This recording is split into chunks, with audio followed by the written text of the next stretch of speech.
Good morning. Welcome to my art studio at my house. I want to show you this painting that I'm working on.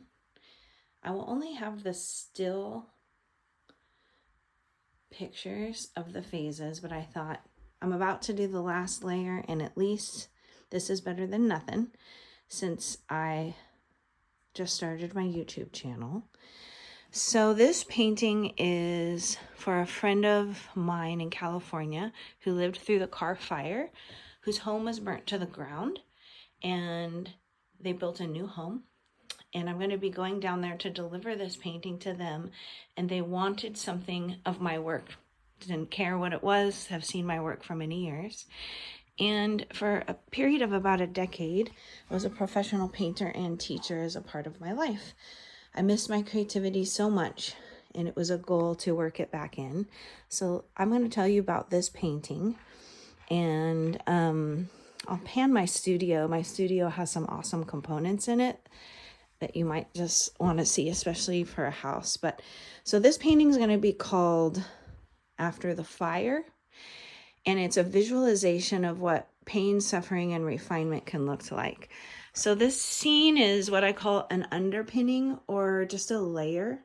And I won't get into that right now, but I'll be teaching some video series on how to layer with gessos, go over with oil, and create some really ethereal effects.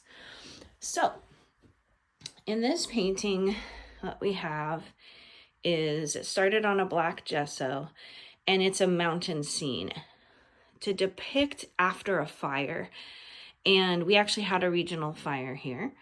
And so the fire has swept through the mountains, and it is still smoldering. So you see smoke in misty places.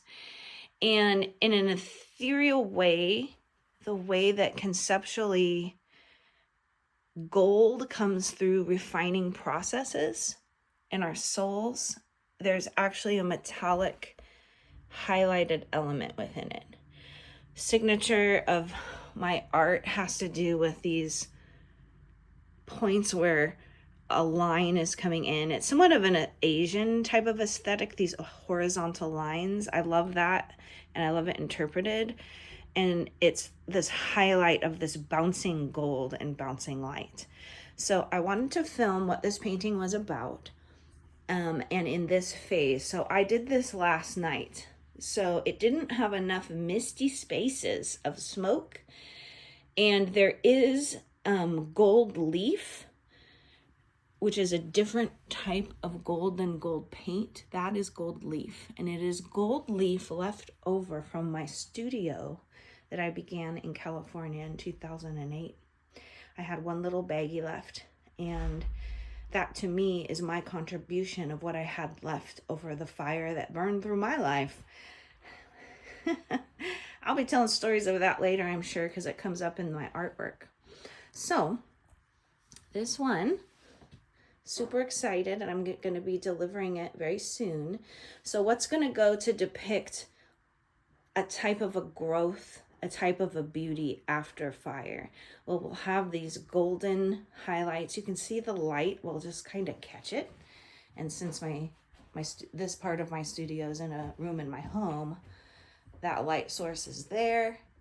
So what's going to go over the top of this that I'm about to do now is a big white dogwood branch. And those have a type of meaning to them.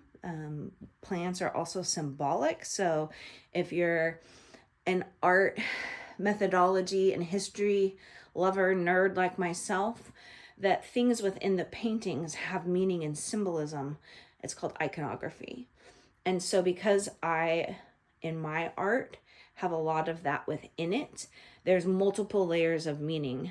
Yes, there's an aesthetic. You will look at this and you will be able to clearly see we had a fire that happened up in these hills.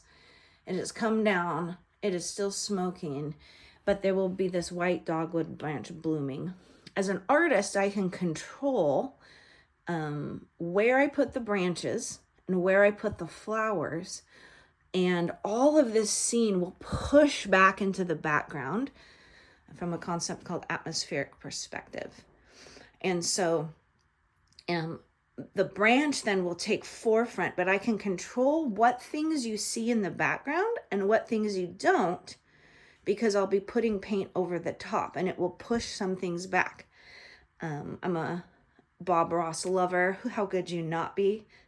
And he would, in this such hippie, kind, delightful way, really communicate very complex concepts in fine art, which is why people hated him that were fine art snobs, and why people like me loved him. What he used to say is, don't ruin the misty spaces. Don't ruin the misty places. And I will not be ruining those. Those are the magic. And if you cover them too heavy, then you ruin this feeling that you get when you look at it right now of these empty spaces. So the negative space is just as powerful as the positive space. So this hit the target for me, and I came in and did this in true Jen style. I was busy, it was late at night, and I'm like, I just gotta add a layer. I came in the dark, squirted some paint in there, and I don't overthink it. I just flow with it. And I woke up this morning to really see, hey, what did I do last night? And because I can be so detailed and photorealistic, those are the habits that I do so I can let go, actually. What do you mean photorealistic? Meaning if I see it, I can paint it or draw it exactly as is. And at times, I don't want that feeling. I want this feeling. And so I have to let go. All right, there you have it. That's about the piece. That's about this layer. And I'll be showing you more later.